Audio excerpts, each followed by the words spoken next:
if you create a life that is not so spun up all the time. And that's nothing to do with ambition, nothing to do without going to get it, nothing to do with like not crushing it or whatever thing you want to do.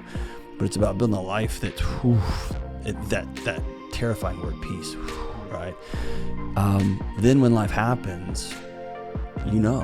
How do we master our psychology so we can stop feeling lost today? I think a lot of people are kind of treading water, feeling lost, unmotivated. What's the antidote?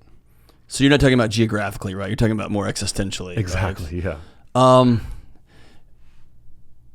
I think if I sit with a single mom with a few kids, or if I sit with, like we were talking about, like an over-the-road trucker who's just got 2 boys and he wants to be a better dad, or I sit with somebody who's got endless amounts of wealth, very few people can answer the question, like, what do you want? And when you talk to psychologists who've been doing it for a long time, they'll tell you that's one of the most terrifying questions, because we've spent our whole lives outsourcing everything. You tell me what's cool, she tells me what I should wear, these guys tell me what I need to eat, and very few people ask the question, what do you want? And I think underneath that is most of us don't think we're worth asking that question. That's actually, that's a recurring theme on this podcast, especially as of late. The fact that the consequences of having for so long outsourced so much of what it means to be human, whether we're talking culinary literacy, financial literacy, health literacy, relational literacy, there's a cost. And I think we're now, I mean, you look at the mental health statistics, and we are now definitely like deep in the midst of seeing what that has cost us as a society. When your body knows that it's in the backseat of its own life, right? So the nerds, we would call it agency or autonomy, but when your body knows that somebody else is driving, it will sound every alarm it has. And you look at like friends in the military community, they'll go into the craziest situations, but they're in the driver's seat, right? And they've planned and they've trained, and their bodies in the wildest situations don't sound the alarms because their bodies know you're driving. However crazy of a place we're going, we're good. It's when we've outsourced everything and we're just going to go to the whims of whatever, right? That's a scary place to be. How do we take back our power? Man, that's the $1 million question, right? I think the only path forward is to systematically unhook from the matrix, and it's a painful process. Because you're swimming so upstream, right? Yeah. One of my favorite things that you posted on Instagram recently, if you owe people money, if you're surrounded by clutter and chaos, if you have no margin on your calendar, or if you have weak or no relational boundaries, you are not free. Yeah. Choose freedom. Yeah. So choosing freedom is one piece of this idea of building a non-anxious life. So a question I started to ask about 10 years ago, I was sitting in a nerd lecture, and they were talking about the genetics behind ADHD. And one of the presenters said, by the way, this can't possibly be entirely genetic because the whole gene code didn't switch for the human race overnight. So it can't be all that. And that got me thinking, And over the last decade working with folks, I began to ask the question, what if the anxiety is right? What if burnout is right? What if our ADHD is our body's responding to this chaos in whatever way it knows how to do? What harder questions would we have to ask? And so going backwards and saying, what's this environment? One of them is, I don't decide what I do tomorrow. Toyota Motor Company does, or the mortgage company does, or Visa does. And we spend a lot of energy about abusive bosses and toxic work environments. If you don't owe anybody any money, that problem's solved. Because when that toxic boss says you have to do this, you smile and go, I don't, right? And I'll go somewhere else. But we've outsourced our lives, and now other people are running around telling us what to do. And if you look at the anxiety response to clutter, we have bodies designed for scarcity, and now we're surrounded by so much stuff, and then we have to buy storage spaces. And it's hard for our minds to be still with the dishes saying, oh, you're just not going to clean us? Are you going to be that kind of guy? And the clothes, like, remember, you used to be fit? You're just not going to wear us anymore.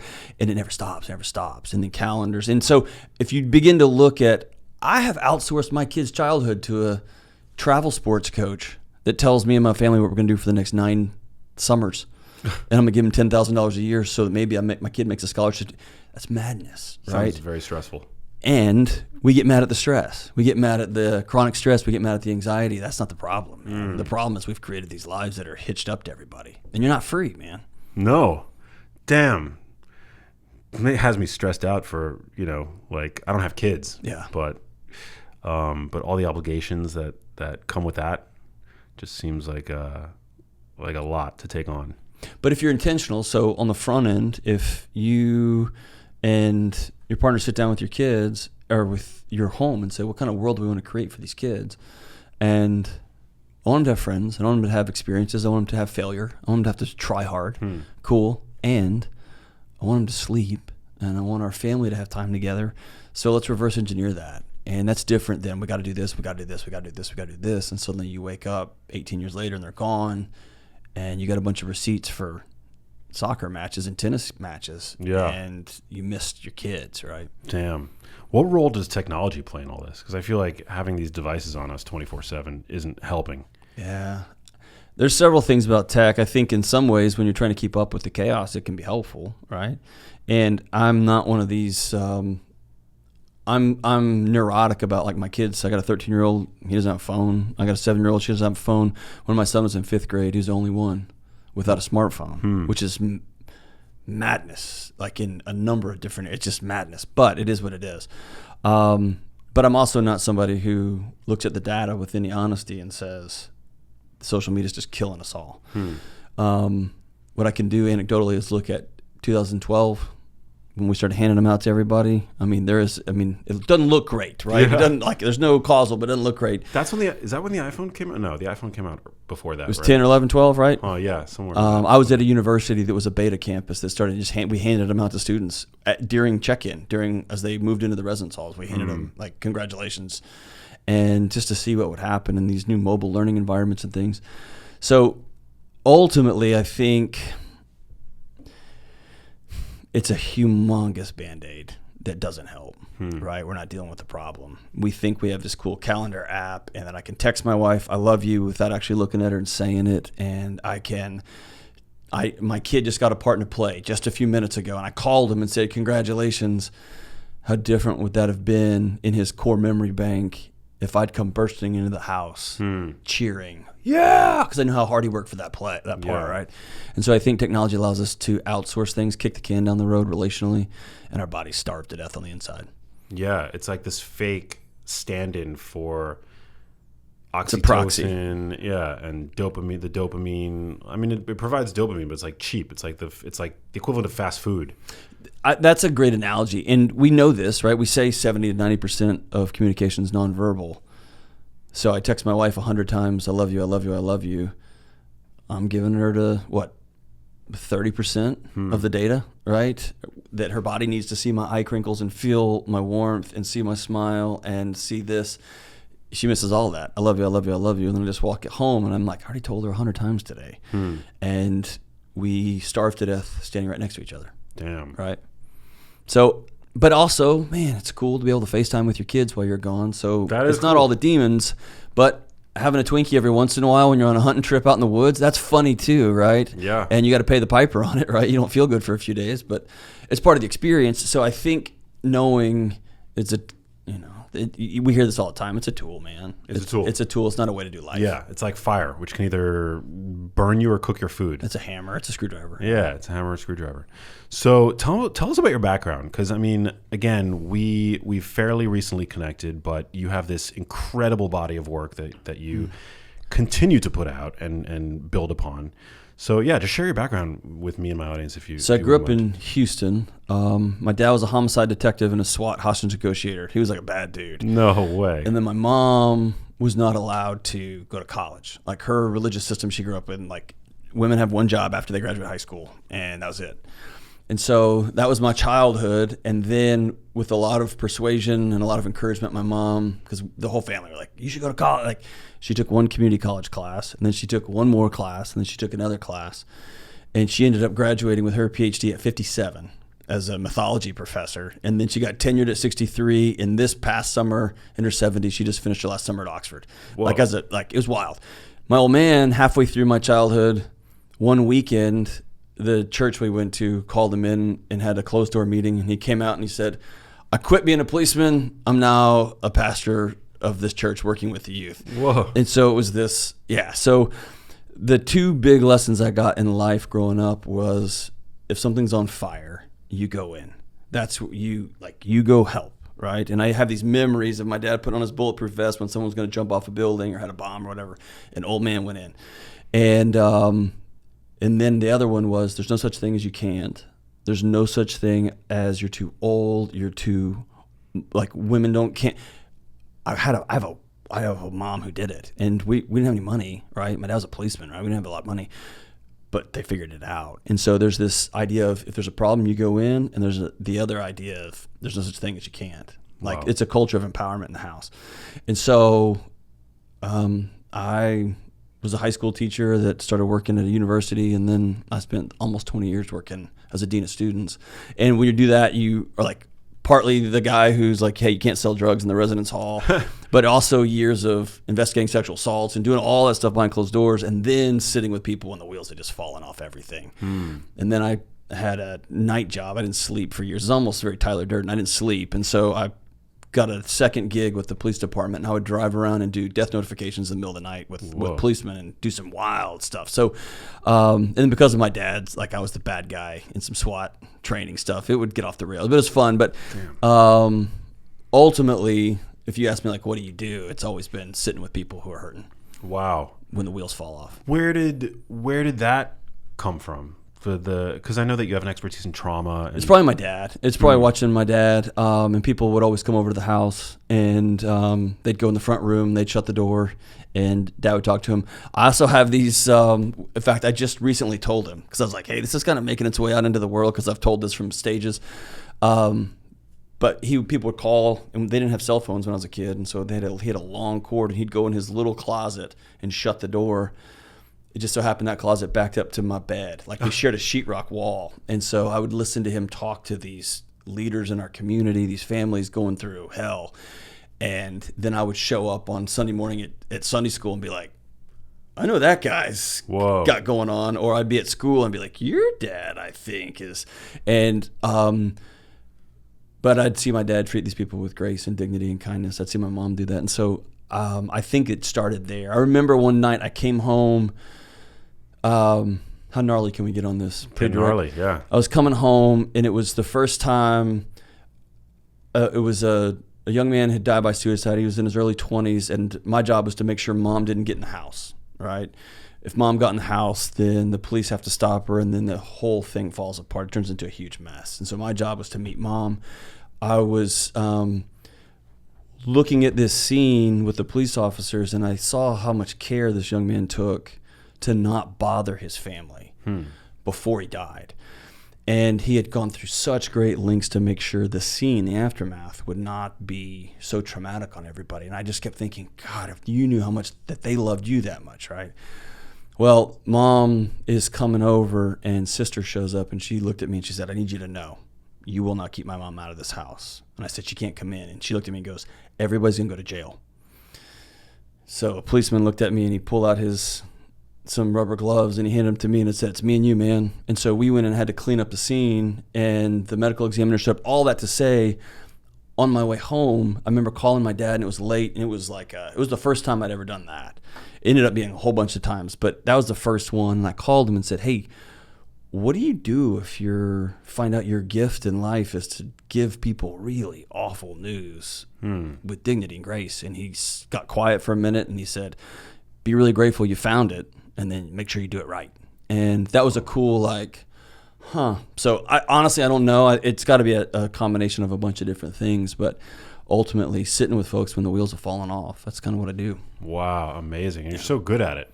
The format of your show is it's like a call-in format, right? Yeah, it's like old school Dr. Laura, Dr. Phil. I know. Really people call in, yeah. When I listened to it, I was kind of surprised, actually, because, podcasting is a fairly new medium, but it has this... so old AM vibes. Dude. Very old school vibes to it, yeah. And you're so good. You handle the callers with such grace and I understanding and compassion. So I thought people were calling me because of my genius answers. Speaking of genius life, I thought everyone was like, well, this guy's clearly the smartest guy that we've ever met in our life. And then about 6 months in, I realized that's not what they're calling. Most people call, they kind of know, right? They've been to a counselor before. They've got a friend. They know. They've never seen somebody have a buddy call and say, hey, I'm cheating on my wife. I don't know what to do. And my first response not be you, but it's like, oh, dude, grab a drink and pull up a seat. We'll figure this out. Or finding out like, hey, my husband's cheating on me. I don't know what to do. They've never seen that interaction, and that changed the whole nature of the show for me, because it became a lot about, let me show you how smart I am, and a lot more like, oh, here's how you sit with hurting people. Yeah, I feel like that is something that you get with, at least on social media from my vantage point, with a lot of academics. It's really all about like, look at how much smarter I am than everybody else. Yeah. It's very like narcissism driven. It can be, but that's the game. So inside of the academy, that's the game, is find a gap in the literature, they say, and you know that, like find a gap and then bulldoze your way through it. And once you create a gap, the goal is for all these other academics to follow that gap. And man, dude, I just want to help hurting people. Yeah. And there's a place for it.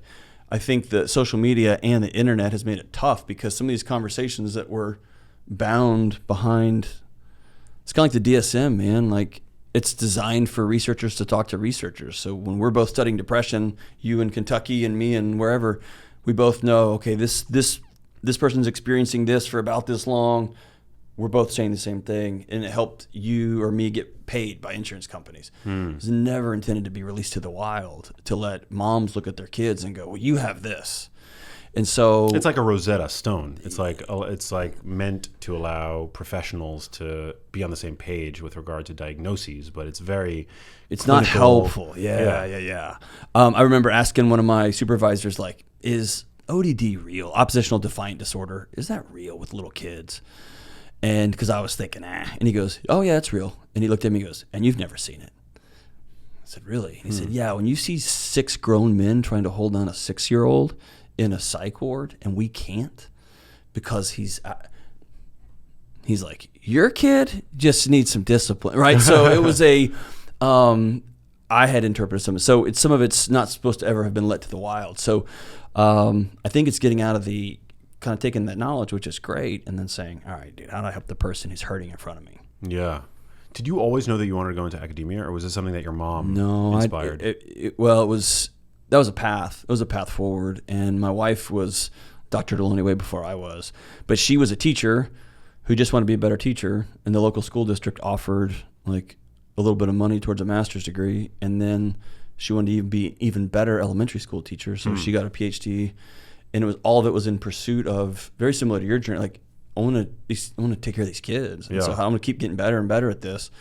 And that was very much my path. Like, I wanted to sit with those college kids and help them have a better experience than I had, or make better choices, right?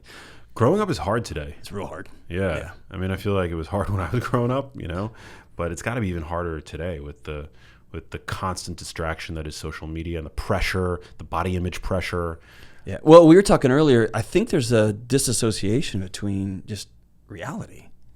Like, me and Lauren were talking earlier, like, you can't just walk up in a bar and say, hey, I think you're cute. My name's John. You can't do that, right? It's harassment. And so I have to communicate with you on this little device we all have, which I'm curated, you're curated. None of this exchange is real. And we bypass the first 7 dates with, I already know all the music you like, and I know the places you've been, and I know everything about you. I know what college you went to and who your friends are, and I know who their friends are. And so everything's fast forwarded, and yet our bodies are still these old creatures trying to catch up, man. Yeah, exactly. And it's a mess. I think it's a mess. Yeah, it's still like version 1.0 of the operating system. But I don't think the solution is to AI the whole thing. I actually think it's it's watching some of my college students right when I left were starting to do this thing where they would stack up their phones and during dinner, and they'd say the first person that grabs it has to pay for dinner. And it's almost this, they're coming around, like slowly starting to delete the dating apps. Like, I'm just going to meet somebody, or I'm going to hang out with my friends, because this doesn't work, right? Well, I feel like we're kind of undergoing a bit of a correction, at least within some pockets on social media. You see now this, like, the trad movement. Are you familiar with that? Well, trad stands for traditional. And so there's like... Yeah. I love that just humanity's a movement now. Yeah. It's so good. Well, it's just because society has become so splintered, and so fractured, and I think that's one of the the downsides of social media. There's a lot of upside, but there's one of the potential downsides that obviously the polarity of society, the fact that everybody has now splintered into these like various tribes, but there is this movement now, the trad movement, which is like to at least to attempt to lure people back to a more traditional way of living, Just more humanity, traditional relationships, more traditional definitions around things. Man. Which I don't know. I think is a positive thing. It sounds I've never heard of it, but it sounds positive. Yeah. Yeah. I mean, because I feel like society tends to the pendulum always seems to swing. Yeah. But like typically too far, and then society overcorrects. And that's it's like just like this never-ending cycle. I also think that when you create, let me say it like this: if I owe $80,000 in student loans, and you go get your master's, right, and then you get out and you get a job making $70,000, well, of course you have to get a new car. It's your new job. It's your first big new job. And you either have to rent an apartment, or if you happen to be in one of the places in the country where you can still buy a house, you do that. And suddenly you owe $200,000, $250,000, $300,000. Your brain would be failing you if it let you sleep all night. It would be failing you because if you say one stupid thing at work and get fired, they take your home, they take your car, they take your food. And if you add kids on top of that, they take everything, right? And so we take this super anxious world, and we know neurologically when your body sounds that alarm, you divide the world up real fast into us and them. And so I think we have these crazy ecosystems we've created for ourselves. And then we got these phones dropped in the middle of them, and we're blaming the phone. Man, I have a phone, but also I was a policeman minister's kid, and my wife's parents were both elementary school teachers. We came from nothing. Wow. And we decided 15 years ago, let's just never owe anybody anything. What that meant was 15 years of me driving either my wife's Corolla, or we called it our Corolla life, right? We had to make a ton of sacrifices to get to a place where now if my boss comes in and says, you're going to do this and this and this, no, I'm not, right? And so I can get frustrated with my phone. I can get burned out on my phone, but I don't get anxious about it. You see what I'm saying? Yeah. So it's letting the air out of the whole thing. And you have such a different capacity. I think we're so capped, and then we have no capacity for the fire when it hits, right? Yeah. So tell me about your new book, Building a Non-Anxious Life. That's it. Obviously, these are themes that I presume you explore in the book. Yeah, that's the idea is, man, what if anxiety's right? What do I have to change in my life?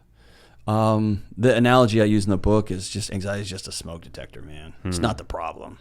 It's not this devastating thing that we have to solve. It's a smoke detector in your kitchen. The problem is all the fire. And so what are the things that we've created in our culture that are burning our houses down? Because that's the issue. You can climb up and take the batteries out of the smoke detector. Your house is going to burn down. And I just sit with folks all the time. It's like, I owe this. I'm getting this degree because my dad's making me. I'm doing all these things, and I'm so anxious. It's like, you should be. If you weren't anxious, I would think you need to go see somebody. Yeah. Right? Your body's working great, right? Right. Or we've pathologized every discomfort. And the number of folks who've sat with me and said, hey, my dad just moved out on my mom. I got depression. It's like, no. You're sad, and you're supposed to be heartbroken right now. That's not something to be solved. It's something to sit with, right? And so teaching people how to not run from that discomfort is important. So some degree of anxiety obviously is normal, right? Yeah. Given the inevitable stresses of everyday I don't want to life. live in a house without a smoke detector. That's insane, right? Yeah, Exactly. Absolutely. So how do you know when it's actually problematic then? Like when it's something that you need to like... Yeah, the way I'll describe that is, so hopefully you and I have both agreed, like, I'm going to brush my teeth in the morning and in the evening to help with bad breath and cavities. Yeah, I agree with that. I'm just taking a guess. And so then let's get a year down the road, and suddenly you lean over and you're like, bro, your breath is terrible.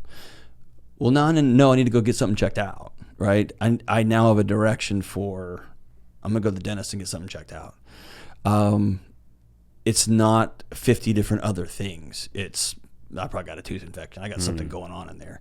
And so similarly, if you create a life that is not so spun up all the time, and that's nothing to do with ambition, nothing to do without going to get it, nothing to do with like not crushing or whatever thing you want to do, but it's about building a life that, that terrifying word peace, right? Then when life happens, right? I told a mutual friend earlier, my wife's grandmother passed away a couple days ago, right? And so I'm going to fly out of here and go to Texas for the funeral. 15 years ago, we made some choices about finances. Let's rent for way longer than any of our friends. Let's buy way smaller houses. Let's drive the same old beat up cars. Let's never have a credit card, so that 15 years from now, we can have a different life. And so we bought plane tickets, and we're going to go get a hotel and sit in a tiny little Texas town. We're going to have the privilege of not being anxious about, are we going to be able to pay rent because we have to go to the stupid funeral. We're going to be able to go honor her grandmother and just be sad. And so it's not like this antidote to not make bad things happen. Bad things are going to happen all the time. It's, do we have the capacity to be the people we want to be when those things come? And the less free you are, the less hitched up you are, the less mindful you are, the less friends you have in your community, the less, the more you're trying to control everything in your life. Dude, you can't absorb it when you get hit in the mouth. Yeah. And that's just life, right?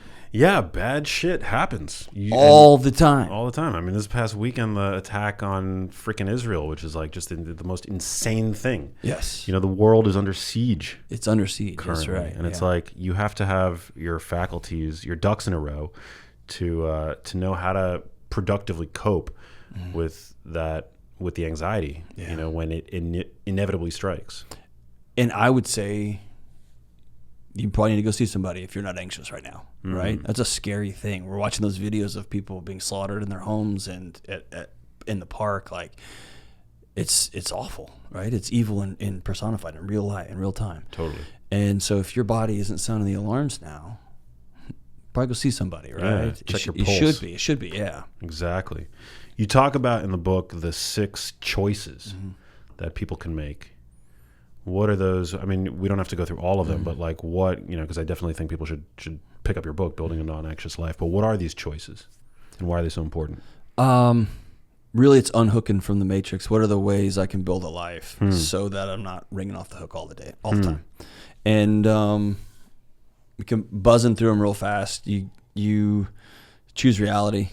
Like most of us don't. We live in this outsourced world. It's like fantasy world. Yeah, and you can share a bed with somebody and be 2 inches apart from them, but 2,000 miles away from them. And you can say, no, my marriage is great because I'm not cheating and she's not cheating. Dude, your marriage is falling apart, right? So there's something about choosing reality. Like, be honest. What is the state of your health? What is the state of your marriage? What's the state of your work? Is your work about to get replaced? Like, for real? Or are you running around pretending it's going to be replaced and it's not? Like, you have to choose reality. You have to choose freedom, right? These ideas that I am going to go through when it comes to clutter and it comes to boundaries. And how many people's mothers or mother-in-laws still tell them what they're doing for the holidays? Doesn't matter whether you can afford it, whether you have time, whether you've been on the road for the whole spring and fall. It doesn't matter. You will be at my house for Thanksgiving, Christmas, right? Owing people money, right? And then you have choosing connection. We've created the loneliest generation in human history. You guys talk a lot about this on the show. It's insanity, right? You can't have mental or emotional or physical health alone. You just can't. No, yeah. Loneliness is like we learned recently, a toxin on par with like alcoholism, essentially. Yeah, and smoking. Yeah. Smoking, yeah. It's brutal. And yet we outsource it all and call it, like you said earlier, it's like a Twinkie. It's fast food. It's not real food. It's not a healthy. It's not a healthy meal. Yeah. It's calories, but it's not a healthy meal, right? And then we have to choose mindfulness, which is just the difference between being unintentional and judgmental about everything versus being aware and curious. Then health and healing, and then the one that was the one that was toughest to put in there was choosing belief.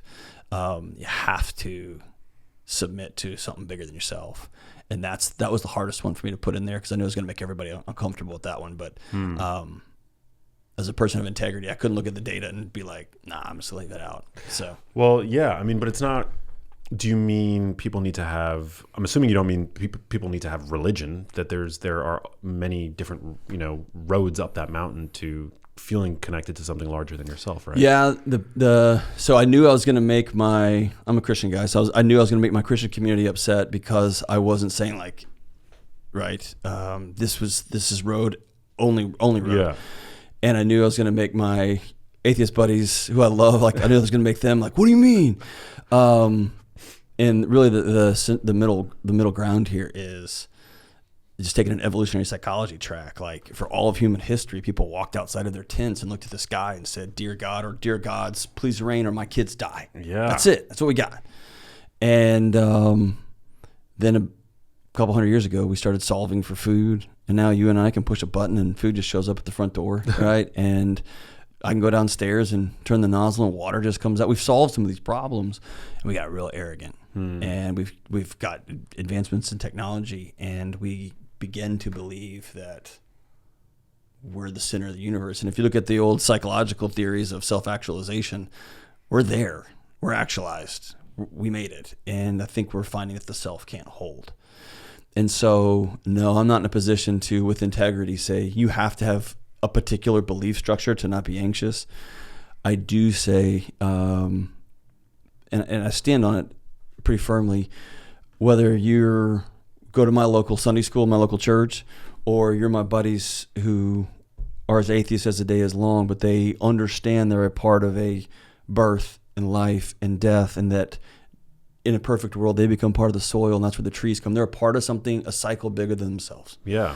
That you have to exhale and submit that the world doesn't revolve around you. And when you do that, you stop holding the universe up. I think it's David Foster Wallace talks about, dude, we're beings made to worship, man. And you're going to worship money, and you're not going to have enough. You're going to worship beauty and never be beautiful enough. You're going to worship something. Yeah. And so you have to find it within yourself to sit down and take a knee and say, "Dear God, please reign." Yeah. Right? And there's something about that submission that lets your body go, whew, right? And if you believe like the AA, like higher power, like into like a divinity or gods or love, then it gets back to that original question. I don't think people think they're worth it because I think people are running around trying to prove that they're worth it, and that's not how love works. And so when you sit in something bigger than yourself and say, "I'm worth being loved because I'm loved," from that, I think you get this non-anxious presence. You're able to be still. I love that. It's so true. It takes the burden of humanhood off your shoulders. Yes. Once you realize what a small piece of the fiber you are in the that's right. In the tapestry of humanity. And I don't have to hold the whole thing up. Yeah. And I can't hold the whole thing up. And I can do everything perfect. My family and I went to we took our first big, huge vacation. We've never done this ever. We went to Costa Rica, and it's a beautiful place, extraordinary people, but it sits in the base of this volcano. And I remember asking some of the guys that were showing us around, I was like, "Is that thing live?" And they're like, "Oh yeah, yeah." I was like, "What if it goes off?" And they just literally said, "Well, it's been a fun ride." And I thought, that's such a healthier way to do life than the way I try to do it, which is I'm going to constrict and suffocate every variable in my life. Try to white knuckle through this experience. I control it all. Yeah. Yeah. We're all sitting at the base of a volcano, and it can go off whenever, right? As we just learned. It's exactly right. It's exactly right. Not even we. I mean, to be so arrogant, like as people in Israel just learned. That's right. That's right. Yeah. At a freaking like music festival. It's like just so, I mean, it's. Or sitting in your home with your kids. Yeah. And someone bangs on your door. I mean, yeah, you can't wrap your head around it. You can't. And yet here we are, right? I think it's really important to control the controllables and to build up your robustness and your resilience and learn about self-defense and arm yourself with as much knowledge as you can and in case that day comes where you need to defend yourself. But at the end of the day, we're so vulnerable. We're just so incredibly vulnerable, Except here's what's awesome. And again, I'm coming from a law enforcement, like I run with the military guy. I love those dudes. Some of the great literature on like what actually goes down in an apocalypse. What's the greatest thing you could do to prepare for, like, if it all goes down, if the grid goes down? The greatest thing you can do is have great, tight relationships with your neighbors. Interesting. Not like a storage of food in case, you know why? Because someone knows you have that and they'll kill you for your food, right? You become a target. If everybody can walk down the street and goes, I know Max, that guy's safe. I love that guy. Then y'all can work together to figure out what comes next. That doesn't sell, things on the internet at 2 a.m. when you're like spinning out and you're trying to find something to keep you safe. That doesn't help. You can't buy that. And this happened in my house. So I live out in the woods on some acres outside of Nashville, and I have a 75-year-old farmer that lives next door to me, for real. And maybe a 70-year-old, his brother lives right below me. And I have a long gravel driveway, and it got washed out. And I asked him if he'd come fix it. So he took his tractor and fixed it up. And I sent my son over there with some cash, and he wouldn't take it. So I waited till they were gone, and I put it in an envelope, and I put it in there. And you can't do work at my house without money. So then, sure enough, a couple of weeks later, it washed out again, and he's just up there already doing it. Because I'd never asked him before. I'd hired it out a bunch of times, and This time I asked him. And I came up to the thing, and first thing he said to me is, I'm not taking your money, boy. And I was like, man, I can't have you doing work over here. And he's like, I'm not taking your money. So my wife has this massive garden, and she makes these elaborate sourdough breads. And so we got a dozen eggs from our chickens, and she made all these homemade pickles, and we put some jars in a basket, and then she made this rad sourdough loaf. And sounds awesome. Me and my kids took it over, and the guy got all choked up. And he was sweaty, he was working outside, and he came over and gave me this big hug. And I realized, oh, that's what a neighbor is. I was trying to make being a neighbor a transaction. And he was teaching me, no, neighbors are people who show up for each other. And neighbors are people who, like, you know what I gave him? My wife's time. That's incalculable, right? She can never get that time back. And it was this guy, I have all the degrees, and this farmer's like, that's not how you do life, man. And it was like, oh, okay, now I'm starting to slowly understand. So yeah, make friends with your neighbors, man. If you want to hedge against it all going down. But it's way easier to buy stuff than it is to go upstairs and be like, hey, I know this is kind of weird. I'm John, right? That's awkward. No, what a beautiful story. Yeah. Damn, your wife making sourdough and pickles and so great. I don't know, just saying that makes me think, man, it would have been better giving cash because that stuff's good stuff. But yeah, no, but, sure. But again, I have a neighbor. I bribe him with because I get a lot of products sent to me. So whatever I have like left over, you're gonna have the most jacked neighbor. Yeah, it's like a lot of it tends to be pretty high protein. He hasn't taken a dump in 7 months, but he is ripped, man. There you go.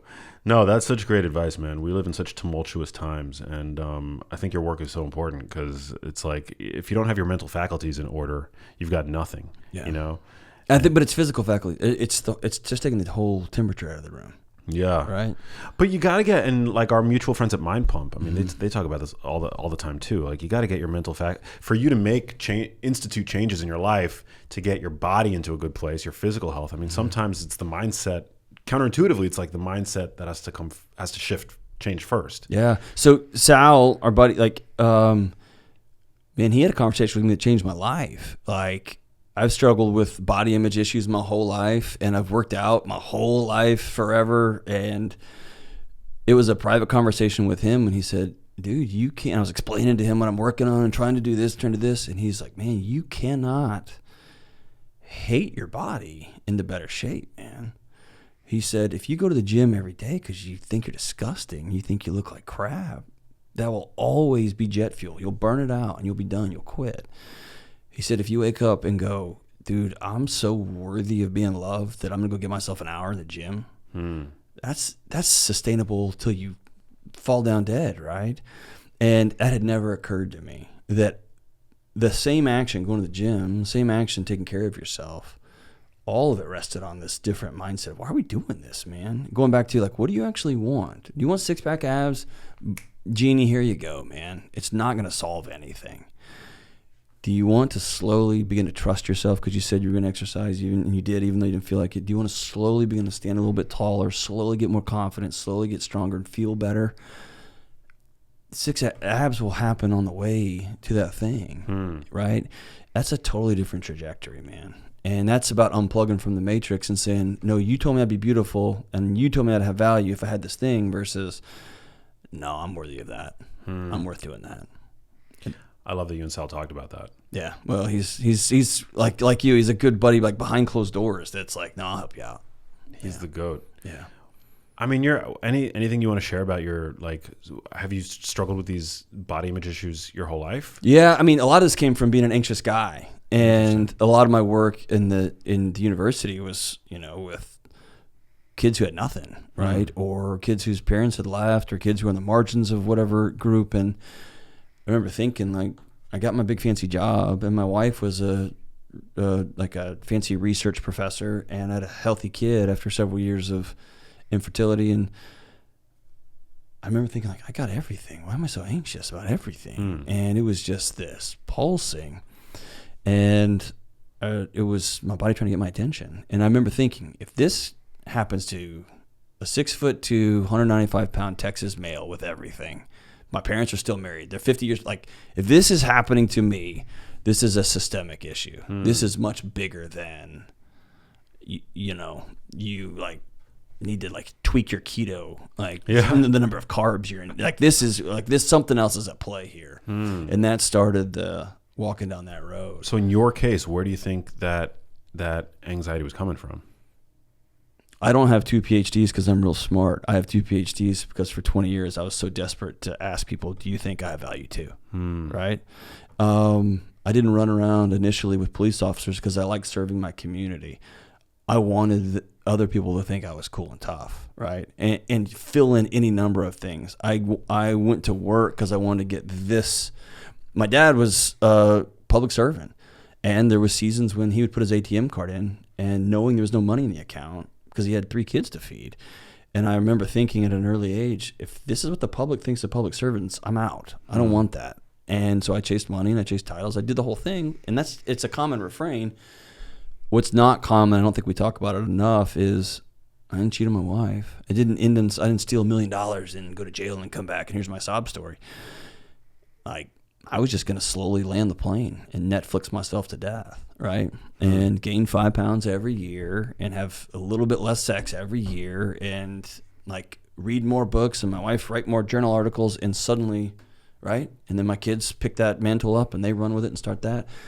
And so it was just saying, this, we get to choose this. And if we get to choose it, let's choose something different. And that was the genesis for, I get to decide, regardless of what situation I'm in. Damn. And that's holidays work. I mean, that's what Stoic stuff's coming back so strong, which is regardless of if your city's burning to the ground, what's going on inside your heart and mind right now. That's multiple faiths have that same central, like, you have to have love and you have to have like some choices you got to make, right? But that's kind of the main tenet. So important. So this book is really like your, magnum. It's a roadmap. It's a roadmap, yeah. Because I mean, you've been through it. You've been through the fire. Yeah. But again, I think we have a culture full of influencers who have an N=1 story, and they're like, this is the only way. Like, I lost weight on diet X, and so everyone should have diet X. I think the difference here is, no, I've lived it. Like, I've shared a bed with a wife who I know loves me and been so lonely I can't breathe. And I've been so in debt, I'm so scared I don't know what we're going to do. I've been there. And I've also sat with more people than I can count. And so when you get this multiple stories and you sit down with the academic literature and then you have this own experience, you can kind of, a roadmap kind of emerges. Like, let's do something totally different. Wow. We have everything, man. We have everything. There are more people right now than ever before in human history under the care of a mental health provider. There's more more people than ever before in human history taking meds for some sort of psychotropic issue, right? You and I both could pick up our magic wand little phones and communicate with more than 1 million people with one little type and send. Yeah. We have everything. And yet, right, we're so spun out of our minds. And so there has to be a way to look at this problem differently. And I'm just tired of blaming. That's gotten me nothing. I'm tired of blaming. So what is something I can do in my lap and that we can begin to solve right now? Yeah. So what are some of the things that you do day to day? I mean, if you start, like, how do you look after your mental health day to day now in the most tactical sense? I mean, is it like going to the gym? Is it self-care? Is it meditation? Yeah. Man, there's so much smoke and mirrors on this one. I think it's a constant sitting. Well, number one, I picked somebody and she picked me. And so we said we're both in. And so this is unpopular, but there's no mental or emotional health. I can't be whole if she's not also okay, because we said we're all in, right? And so most of it starts with us saying, what's the season we're in? Delony, you got a book to sell. You're going to be traveling a lot all over the place. And we got 2 kids at home. And so our lives are going to be out of balance, right? The season's going to be out of balance. Great, cool. What do we have to do on the front end of that? What's the back end of that's going to look like? And then I think for me, it changes. When I was writing a book, I stress eat like crazy. And my buddy Lane was like, well, then just don't waste the calories. Don't fight yourself and don't spend 4 months in shame, hating yourself because you're such a piece of crap. Enjoy it and make sure you lift really heavy 3 or 4 times a week. And then when you're done with all this, if you don't like the way things are going, you can slowly descend back when you have a more peaceful. Had never occurred to me, right? And so in some seasons, it may be I'm going to consume more and exercise more. I have to be highly intentional about reaching out to friends. I'm an introvert. And I'm kind of a nerd. And so I circle the wagons up, and nothing goes well when I do that. And so I have to move. I have to be around people. I have to make sure my wife and I are good, which for us starts every day with, how can I love you today? I wish it was more complicated than that, man. It's just not. Dude, I love that, though. And like, how can I love you today? Not, I'm going to do these things for you, because that's me trying to take care of myself and using you as a proxy. I'm going to ask you, what do you need? And she might say, I need just to go away from you for a while. That's the greatest gift. You're a lot right now, and I'm exhausted. Cool. Then that's, you know what I mean? Like, I got to be able to be a grown-up and deal with that, and she's got to be able to be honest. And so... and then my faith practice, I think, is important also. And so making sure I have a ritual built in. Meditation is important for me, but I also think it's a way of doing life. I don't think it's a thing you check off. I did 10 minutes this morning, and I've meditated for the day. I think it's a way of being. Well, spiritual people also, like, they'll pray, or they'll, depending on the religion, there's different meditative practices that don't necessarily look like, sitting with your legs crossed and oming. Right.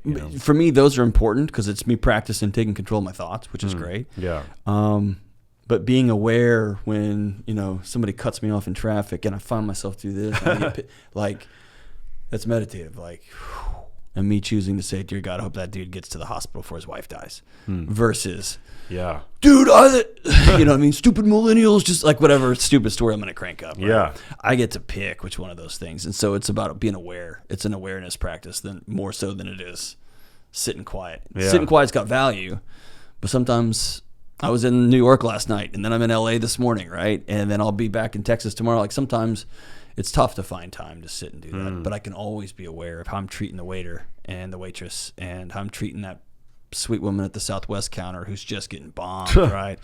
And letting somebody go in front of you. I get to pick that I over tip somebody that I can see how stressed they are.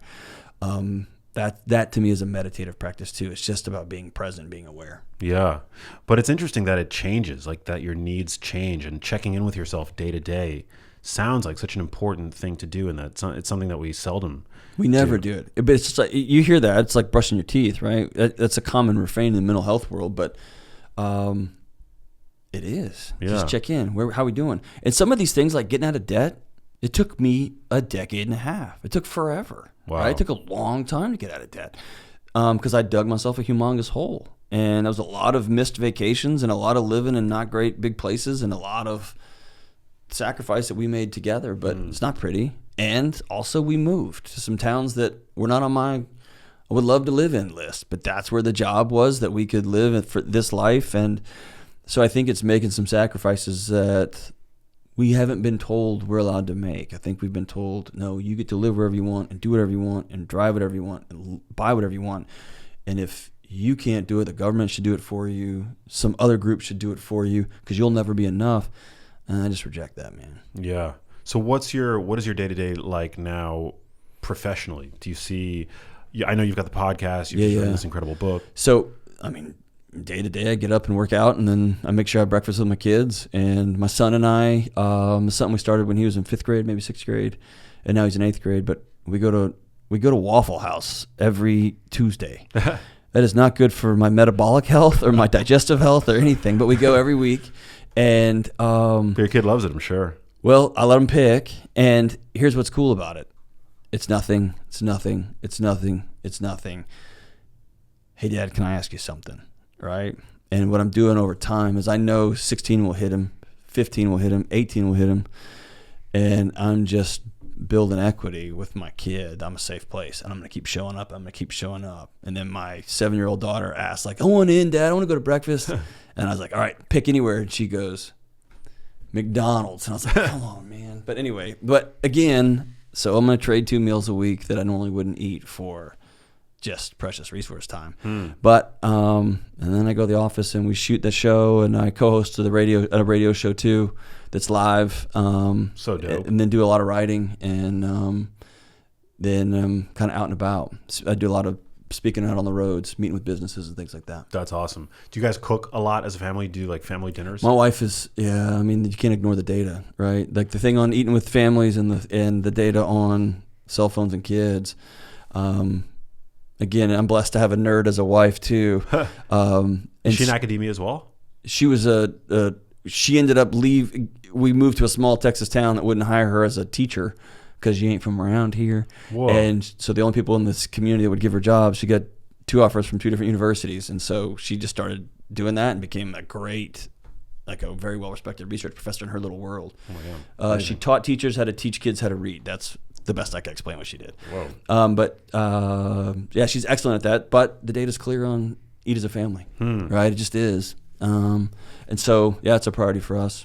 And I hunt a lot, so we got enough food in the freezer for apocalypse or two. What are you hunting? Just whatever, whitetail and elk and whatever. Wow, amazing! That's so cool. And did I see on Instagram you were like shredding up on like the guitar? Yeah, I'm still waiting for Metallica to call and be like, "Hey, man, we're done with these guys. It's your turn." How long have you been playing for? Since I was a little kid. Damn. Yeah. So I wanted to be a punk rock singer. I wanted to be the lead singer of Pantera so bad. Yeah. And it didn't work out for me. You got a cool voice. You got like the I'm trying. Yeah. I'm trying. I think I'm just got a cold, but is there any content of you online, like any like videos of you online singing, playing? No, just the ones that get posted on social media. No. I love it. I'm clearly not that good. Otherwise I'd be doing that for a living. That's why I have this thing, man. That is you want to talk about a hard business to be in? That's a difficult business, man. Well, I'm in Nashville. Yeah, the whole thing shifted overnight too. It's nuts. That's why all of our favorite old bands are back out on the road, man, because there's no more money in songwriting and streaming or anything. It's kind of changed the whole model overnight. Damn. What about you? What are you seeing in? I mean, you have a steady stream of people coming through here. What are some recurring themes when you're talking about emotional health and mental health? I mean, I think the mental health toll that social media is playing is a big thing today. Why can't we just shut it off then? Yeah, because they're designed sometimes in collaboration with psychologists to hook people, literally to hook people. Yeah, and to stimulate that little dopamine drip over and over again. And so I think, going back to like the fast food analogy, it's like it deludes us into thinking that we have connection when we're interacting with people on social media, but it's a very ultra processed, nutrient poor facsimile of the real thing. And I think a lot of people today are experience connection deficit. Let me ask you if you've experienced this, because this is just something I'm mulling around. Up until, 15 years ago, nobody could have listen to John and Max having a conversation about anxiety unless they were sitting in this room. And then overnight, we have these things and we can send it out. And so you have people all over the country with their headphones in, vacuuming, driving, mowing, yet their bodies are in a room having a very intimate interaction with John and Max. And I don't know if you experience this, but people will say hi and ask me about my kids, and it freaks me out. Like, how do you know my kids? And it's like, oh, because you talk about them all the time on your show, right? But there's this it's almost like I don't know that we have the minds for it, the bodies for it, because there's a very intimate interaction happening that has never happened in human history that wasn't people in a room. And yet we're not in the same room. I don't know you, man. You know what I mean? It's a strange thing. No, it's odd. And I have, I think I have a pretty healthy relationship with it. I love it. I wish I didn't, but I love it. Like, it's such a blessing. So I think in general, podcasting is like one of the most amazing aspects of modern life and technology and social media and all that stuff. The fact that today the greatest teachers on the planet really are no longer exclusively to be found within the halls of academia, right? Yeah. Now they have podcasts and there's like this meritocracy to teaching, which before you had to go through the channels and you had to rise up the ranks and you had to deal with academia and the reputations and the and all that stuff. And so I think today the fact that we're able to have these long form conversations, also to contrast with mainstream media for the past, where you would only get these like soundbite conversations. I think the podcasting thing is amazing, but it does create this interesting. It does create this interesting. What was the term? There was like this ambient intimacy. Ooh, I like that. Or, it creates this connection with an audience that is not always, it's just very interesting, and our brains are not adapted to it, right? Because our brains have evolved in, at a time, and again, going back to like, we're still operating 1.0 of the OS, right? where our brains really needed to gain a grasp of what was happening locally and thinking linearly, and now we live in a world that's exponential and global, and so it's very different. But I love it, man. I do too. It's such an incredible gift. Like, I love having conversations with brilliant people such as yourself, and some of my favorite conversations are where I get to open up and I share an embarrassing story about myself, and I forget that I share it, and then 6 months later, somebody on social media will be like, "Hey, I heard when you mentioned that was really funny, and it made my day." Actually, And most of the time, I love it. I think there was like one experience I had recently where I was like leaving a supermarket at 11:30 at night in a really dark parking lot, and somebody was like, "You're the guy from the podcast, right?" And it scared the hell out of me. It actually scared the hell out of me, and I was like, that wasn't cool, But the vast majority of the time, I was in an airport in Dallas at the urinal, staring at the tile in front of me. If you don't know, no eye contact. Stare straight ahead. I'm staring straight ahead. Urinal code. Urinal code 101. Stare straight ahead. Dude comes into the urinal next to me. Hey, breaks the cardinal rule, man. Looks over and goes, "Hey, are you?" And I was like, "Yeah, hey. I'm literally peeing." And he goes, "Man. Hey, me and my wife," and I was like, "Hey, not a good time, man, not a good time." No. And he was like, my bad. And even that was funny. I mean, even that was like, oh, I got this moment, right? Yeah. The other night I was seeing Chappelle, came through Nashville, and I ran into Scott Stapp in the bathroom, and I wanted to make a Creed joke, and I got all weird, but it was in the bathroom. I get it. I totally get it that it happens. Yeah. But also, man, that's weird, dude. Yeah, man. Scott Stapp Creed. I used to love them. Might be worth it, I mean, when's the next time you're going to see Scott Stapp? I think I'm squared up, man. Yeah. I think I'm good. That's hilarious.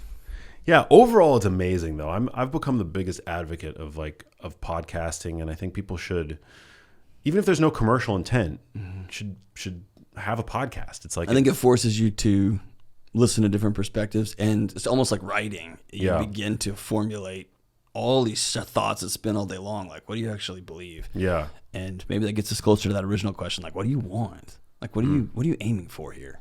What's the game? What's the goal? I actually the act of podcasting has made me a better listener, and I'm not always as good of a listener when I'm outside of the podcast studio as I am in the podcast studio. Yeah. Like my assistant Sydney yells at me all the time because she'll say something to me. It's like in one ear out the other, and I have to make her repeat it. You know, It's just like I think I have like low grade subclinical ADD sometimes. I've got full grade, 100%. Or maybe it's just selective hearing. I don't know, but the act of podcasting, it's made me a much better listener. In general, I think, and it's like it's definitely improved my listening outside of the studio as well. And that's just an incredible gift, like, because listening is so important. So, can I ask you a personal question over here? Yeah. How much of So I'm anxious to see this documentary that you've created about your mom's experience, which is just awesome. And Sal and Adam, they were just ranting and raving about the trailer. Like, it's awesome. Oh man, I love it. How much of that experience became part of Max's nervous system growing up in that environment? And then how much of that quiet little voice says, could this be you? Yeah, that's a great question. The experience that I had with my mom was definitely changed my life, and then particularly the latter end of her life was so incredibly traumatic. And I know people tend to throw the T word around, and I'm not comparing my trauma with that trauma, how traumatic that experience was with anybody else's trauma, because I know that people have like serious, you know this better than anybody, serious capital T trauma.